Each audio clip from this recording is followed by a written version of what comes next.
is opposing. All right, Sci-Fi Express Lane, Jeff Carroll. I just wanted to talk about this post. What do you call it? Post Creed 3 movie that's tearing up the charts. That is currently the highest grossing sports movie. And there have been some amazing sports movies. For this to be the highest grossing one says a lot. Of course, it's the first weekend, and movie theater prices have changed, so there's a lot of variables to factor in. However, to still be able to do it is noteworthy, to still be able to top the charts with a sports movie. And I think what is also noteworthy, and probably even the icing on the cake, is that the story was a black story. So let me get into a little bit of that long introduction. Jeff Carroll, sci-fi writer. Like, subscribe, share, and comment. All of those are necessary, but hold your comments to the end. All right, let's get into it. So I think we overlook the groundbreaking element of this being a black story. And it's not just, what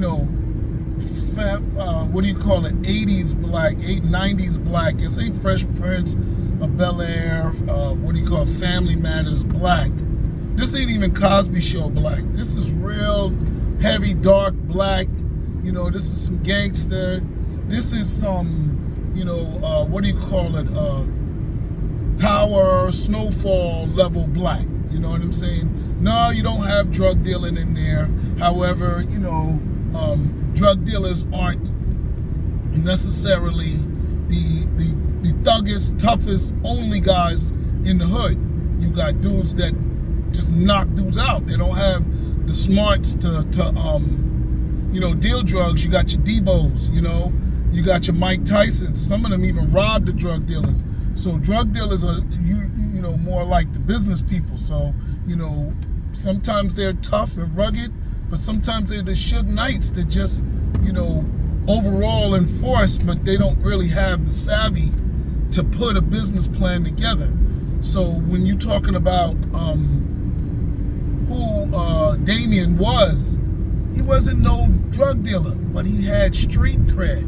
He was in those streets, right? As a young boxer, right? And they painted him as a street, gritty young boxer. He had a gun, it was amazing, how they brought that terror. Now, of course, every movie we see from Creed, we're gonna compare it to Rocky, the first ones, and there is some overlap because it is in the universe. He fought, the biggest Rocky movie, Rocky 4 to the original. He fought my man Ivan Drago's son in the second Rocky. So it was a lot of throwbacks, and of course he's Apollo Creed's son. So there's direct throwbacks, but they further distanced themselves from the first Rocky movies. I think he went up to 6, 7, I have no idea, right? This could even be considered a sequel of Rocky, right? But they brought in this dude Damien, played by Jonathan Majors, right? Who, in my mind, a lot of people think Mr. T's character, Clubber Lang. And I enjoyed the Clubber Lang element, but Clubber Lang seemed like Luke Cage. And Mr. T, in his own right, seems like a cartoon character. And that's no disrespect because he's a real guy. He's still a dude. He's still around now. But at the time, we didn't feel about Luke, Mr. T, the way we felt about Mike Tyson. Like, even though Mike Tyson was a real boxer, he also had some street cred terror. And not even, I met the gentleman 3 or 4 times, and Mike Tyson still has a menacing element that I do not imagine Mr. T having. I don't even know if I've ever met Mr. T in my television days in the 80s and the 90s. But he doesn't seem in interviews or any of that to have that terror. He was a bouncer. So unless you are drunk at a club, you're not really, and bouncers aren't always like terrorizing. Bouncers are sometimes fun guys that are just big, like country boy big. Mike Tyson was a street thug who robbed drug dealers, and that's how he got his money. And that's a gangster. It's almost like that brother Omar, and even Omar from The Wire used a gun. Mike Tyson, I don't even know if he can get his hands around a daggone gun, so his hands is guns. So Damon had that element, although he didn't have Mike's history. What gave him that element was, he hung out with thugs. He had emotional baggage that of a street thug cat. And that baggage, golly, it weighed down the whole movie, gave the movie a strong, dramatic feel from the time 10, 20 minutes into the film. It's all about Damien and his potential explosion that does erupt, in the film. And that's some black stuff, So when, because we really never felt that, in other movies. They usually go over the top. Like the movie that comes to my mind, mainstream, white characters from the earlies, remake, even from the 30s, was Cape Fear. Now, Cape Fear is amazingly terrorizing. It's the opposite. It's like you can't watch Cape Fear. I wouldn't show Cape Fear to people that want to become judges or prosecutors or anybody in the legal system. I wouldn't even want to watch it for defense attorneys, because this dude held the ultimate chip. And that was the closest thing to Damien's character was Cape Fear. And Cape Fear, dude became sadistic, right? He became sadistic, and he threatened dude's daughter in both of the Cape Fears. I mean, if you watch both Cape Fears, you will see an element of sedition and over angry. I mean, in what was it? Law Abiding Citizen, right? You had what you call it? Damn, I can't remember his name. But Guy Ritchie, not Guy Ritchie. I forgot his name. My man from 300, right? He had an amazing chip on his shoulder. He brought it to Jamie Foxx, the defense attorney, who was cavalier about it, and you sort of understood his frustration, because Jamie Foxx was rubbing it in his face. He was running around as a poster child of success, plastic man. But what do you call it? Adonis Creed in Creed 3 wasn't doing that. You know what I'm saying? He was thankful, he was apologetic, to the point, and dude just had that scary street mentality of there's nothing you can do to get somebody to calm the heck down. Everything you say or do is of no consequence to them because they're mad. They're mad at you, right? So it's a no-win scenario. And I think that was amazing, I do think black people and white people express their anger different. I think there's a sense of entitlement that white people get that make them go Karen, that make the men act different. The women go Karen, the men have tantrums because they feel they're entitled to a certain thing.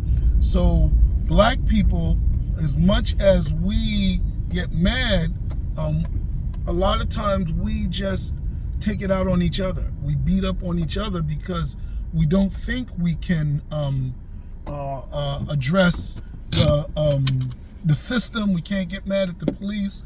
We can't address the system. So what do? We get mad at another person. And in this regard, you know, I don't necessarily agree with Damon. I do understand he can get mad. You know, it seemed like, remember the movie, what you call it, Denzel's Hurricane? You know, yeah, dude had the right to get mad at the system, you know, but at some point, you know, he got out older than Damon did of jail, but you would have thought he would have became a Malcolm X, you know, and probably he would have if I think he died before he really got his life on. And also he was helped by white people to get him out of jail. This is Denzel's character in Hurricane, who was a real person from Paterson, New Jersey. But I was happy that Damon didn't go sadistic. I'm glad he didn't try to deal, you know, I'm glad they stopped the movie at him, you know, at the end of the fight, right? Damon's second fight, the only fight with him and Adonis. I'm glad they stopped the movie there, because I'm glad Damon didn't do any more thug things or have to do anything more thuggish to get the fight. Like, you know, I'm glad he didn't bother his family. I'm also glad he didn't mock the way Adonis' mother came to her end, right? I'm glad of that. However, there was one element, you know, I'm glad he didn't touch his wife. I thought he was trying to seduce the wife for a minute, but I'm glad he didn't, because they didn't need it, you know. And sometimes these movies, they put things in that they don't need just because they want to up the anger, up the frustration, and take it over the top. They want to put something in a movie that you'll never see in real life. And, you know, there's some things in movies you'll never see in real life. You ain't gonna see no aliens or the end of the world happen. So post-apocalyptic stories are always that. But you don't have to do that to scare people. There's enough fear in things that happen really, that you don't have to up it. And Creed is a prime example of that. But that said, right, I was scared that when they were showing the backstory behind Michael B. Jordan killing, you know, beating that dude up, and when they had the gun, and young Creed, young Damon, I thought it was going to be revealed that the counselor had raped Adonis, you know, and that would have like given everybody a pass. Like, you should have killed him. You know what I'm saying? Just punching him, you should have killed him. I thought he was going to have, you know, the counselor would have gone all what do you call it, Catholic priest on him, you know, and rape the young man, you know, or rape both of them. You know what I'm saying? Catholic priest is savage, and you know, one of the biggest fears about going to jail for me, right, and a lot of people, is being raped, you know what I'm saying, or effeminized, you know, where you're raped into, you know, accepting the raping and just, you know, embracing it, you know, like my man's character in Life, you know, God, I forget his name. He's my dude, but you know how he ran away after having, you know, been effeminized with Jamie Foxx. With